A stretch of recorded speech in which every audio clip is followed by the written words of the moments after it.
Have you ever wondered why squash is often referred to as chess with rackets? Well, the comparison isn't as odd as it may seem. Squash is a game of strategy, where every move matters, where every shot is a calculated decision. It's not just about power, speed, and agility, though those certainly play a role. It's also about mental finesse and tactical planning. In the world of squash, the court becomes a battleground, the ball a ticking time bomb, the racket your weapon of choice. It's a dance, a duel, a dramatic display of physical prowess and mental agility. And that's what makes it so captivating. Over the course of this video, we'll break down the game's rules and techniques in a simple, easy-to-understand manner.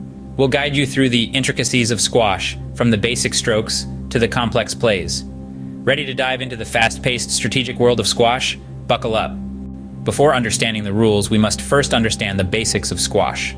Squash is a fast-paced, high-energy sport that requires agility, strategy, and a solid understanding of its foundational elements. At its heart, squash is a game played on a four-walled court with a small, hollow rubber ball and a racket. Let's start with the court. A squash court is rectangular, enclosed by four walls. The front wall, where the ball is often served, is marked with three parallel lines. The top line, known as the outline, extends around the entire court, marking the out-of-bounds area. The middle line is the service line, and the bottom line is the board or tin, which is also out of bounds.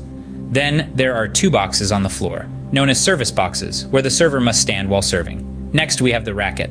The squash racket is your essential tool for this game. It's typically lightweight, made of carbon fiber, with a maximum strung area of 500 square centimeters. The racket's design allows for swift, precise hits, enabling players to control the ball's direction and speed. The ball, small and made of rubber, is arguably the most crucial part of the game. It's black, about 4 centimeters in diameter, and has varying degrees of bounce. The level of bounce depends on the type of ball being used, with different balls for beginners, intermediate players, and professionals. The more skilled you are, the less bounce the ball has, making the game more challenging. Finally, let's talk about the players. Squash can be played as a singles game, with 2 players, or as a doubles game, with 4 players. In either version, the objective remains the same: to make the ball hit the front wall above the tin and below the outline, and in such a way that your opponent cannot return it. Now that we've covered the basics, we can delve into the rules of squash. Now let's decipher the rules that govern squash. Squash, an exhilarating game of agility and strategy, is shaped by a set of rules that ensure fair play and competitive spirit. Let's dive into these rules, beginning with the serve. To start the rally, the server must stand in one of the service boxes, alternating between left and right with each point won. The ball is served diagonally across the court, aiming to hit the front wall above the service line and below the outline. The ball can hit the side wall, but it must land in the opposite back quarter of the court. If not, it's a fault.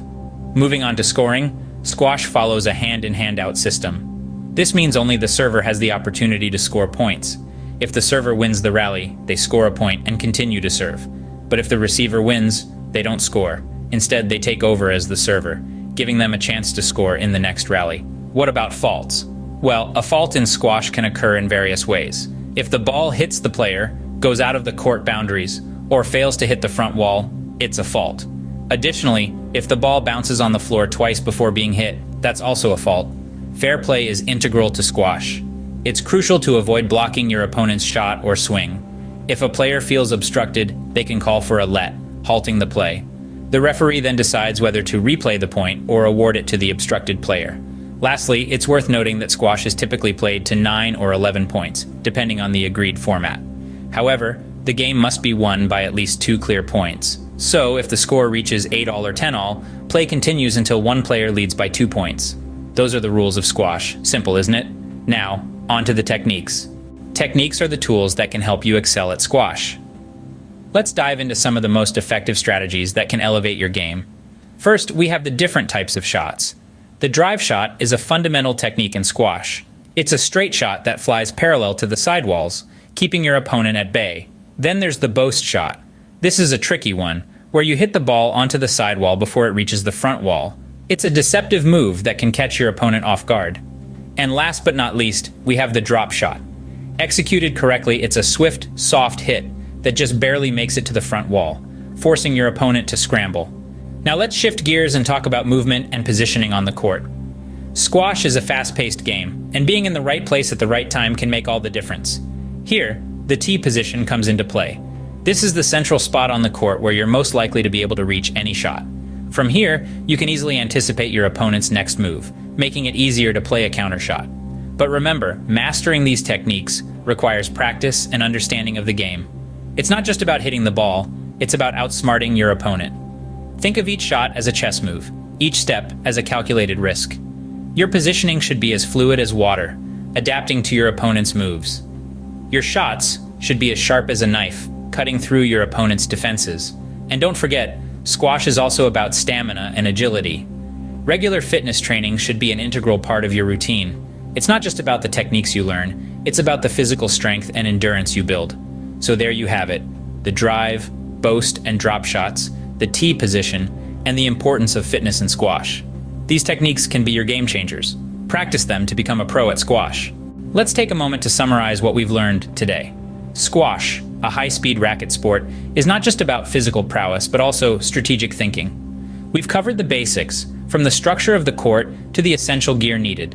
We delved into the rules, understanding how the scoring works, and the importance of serving correctly. And of course, we've looked at mastering techniques, learning the value of good footwork, the power of a well-placed shot, and the art of deception. There's a whole world of squash waiting for you, a world where every game is a thrilling mix of speed, strategy, and skill. So why not give it a shot? Whether you're a seasoned pro or a beginner, there's always something new to learn, a new skill to master. Thank you for joining us on this journey through the fascinating world of squash. Remember, practice makes perfect, so grab your racket and hit the court. Before we wrap up, we have a small request. If you found this comprehensive guide to squash useful and want to learn more about various sports, consider subscribing to our channel. By subscribing, you'll not only support us, but also get notified about our latest videos and updates. This way, you can continue your journey of sports discovery right from the comfort of your home. So don't forget to hit the subscribe button and join our sports-loving community. Let's keep the spirit of learning and sportsmanship alive together. Thank you for watching.